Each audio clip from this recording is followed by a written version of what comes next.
सटी विश्वसनीय तरीके से जिम्मेदारी निभाना। न्यूज फोल्डर का मतलब देश की आवाज।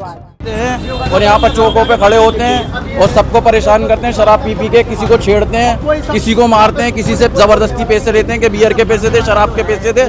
आज उस लड़के की टांग खराब है जिसको इन्होंने मारा है, सुए मारे हैं। वो लड़का सीरियस है, उसकी दुकान के शीशे तक फोड़ दिए। हुआ ये होगा, उसमें दुकान में उसके 4-5 लड़के घुस गए, पता ये लगा है। उनके हाथ में सुए थे वगैरह थे, उसके लड़के के सुए मारे कहीं और उसे अस्पताल लेके गए। उसमें हालत उसकी कुछ ऐसी सीरियस ही लग रही है और उसकी दुकान का सब माल वाल लूट के ले गए और उसमें 3-4 उसके सुए मार गए।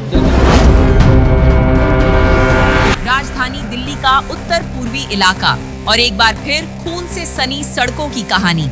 सीलमपुर, जहां हर गली में जिंदगी चलती है, लेकिन इस बार उसी गली में मौत का साया मंडरा गया। थाना सीलमपुर के जे ब्लॉक में उस वक्त सनसनी फैल गई जब एक साधारण सा सैलून अचानक हिंसा का मैदान बन गया। 22 साल का इरफान, जो पिछले कई सालों से अपने हाथों से लोगों को संवारता था, आज खुद जिंदगी और मौत के बीच जूझ रहा है। दिन की शुरुआत एक मामूली कहासुनी से हुई, कुछ युवकों के साथ बहस, लेकिन किसी ने नहीं सोचा था कि ये बहस खूनी अंजाम ले लेगी। प्रत्यक्षदर्शियों के मुताबिक कुछ ही देर बाद 3 से 4 युवक गुस्से से भरे हुए मौके पर लौटे। पहले गाली गलौज, फिर धक्का मुक्की और देखते ही देखते हाथापाई शुरू हो गई। लेकिन असली खौफनाक मंजर तब शुरू हुआ जब आरोपियों ने जेब से निकाला धारदार हथियार और फिर ताबड़तोड़ वार। इरफान को संभलने का मौका तक नहीं मिला। खून से लथपथ जमीन पर गिरता हुआ इरफान और चारों तरफ चीख पुकार, इलाके में मच गया हड़कंप। और यहाँ पर चौकों पे खड़े होते हैं और सबको परेशान करते हैं। शराब पी पी के किसी को छेड़ते हैं, किसी को मारते हैं, किसी से जबरदस्ती पैसे लेते हैं कि बियर के पैसे दे, शराब के पैसे दे। आज उस लड़के की टांग खराब है जिसको इन्होंने मारा है, सुए मारे हैं। वो लड़का सीरियस है, उसकी दुकान के शीशे तक फोड़ दिए। उसका लड़के का नाम इरफान है, 20 से 22 साल की उसकी उम्र है। सुए मारे हैं उसकी दुकान के शीशा फोड़ा है और उसका गल्ला वल्ला सब लूट लिया, पैसे वैसे सब लूट लिए। हाँ, 2 लड़के थे, एक उसके साथ लड़का और है छोटा सा। 2 लड़के काम करते हैं उस नाई की दुकान में। जी, पुलिस को उसी ने कंप्लेंट करी है, लड़के ने उस टाइम पर। हाँ, जिसके लगी है उसी ने कंप्लेंट करी थी पुलिस। जी, कौन सा थाना लगता है? ये सीलमपुर थाना लगता है। थाना सीलमपुर। गली नंबर क्या है? ये गली नंबर नहीं है, जे ब्लॉक लगता है जी। जे ब्लॉक। जी, इस चौक से लेके उस चौक पे रोजीना हंगामा होता है। पी के शराब रोजीना लड़ते हैं, किसी से पैसे छीनते हैं, किसी लड़की को छेड़ते हैं, रोजीना का हंगामा करते हैं। यहाँ का माहौल बहुत बुरा कर रखा है इन्होंने। आज आपके साथ आए, आपके बेटों के साथ? बेटों के साथ में आए हैं। 3 से 4 लड़के थे।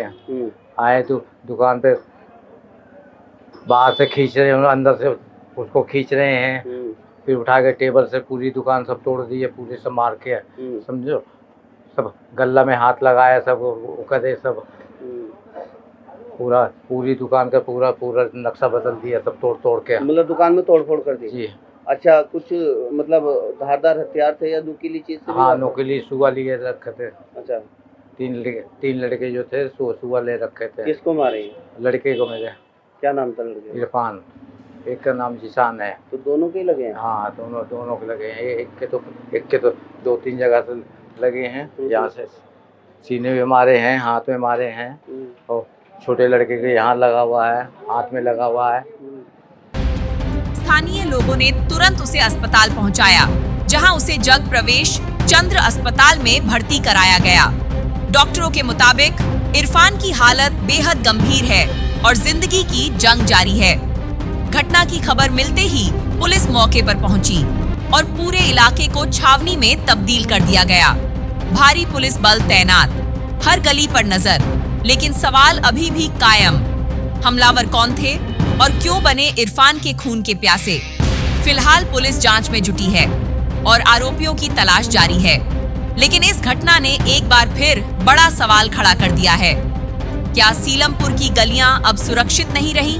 स्थानीय लोगों का कहना है कि यहाँ चाकूबाजी और हिंसा अब आम होती जा रही है। हर दिन हर गली में डर का साया और लोग पूछ रहे हैं, आखिर कब रुकेगा ये खौफ?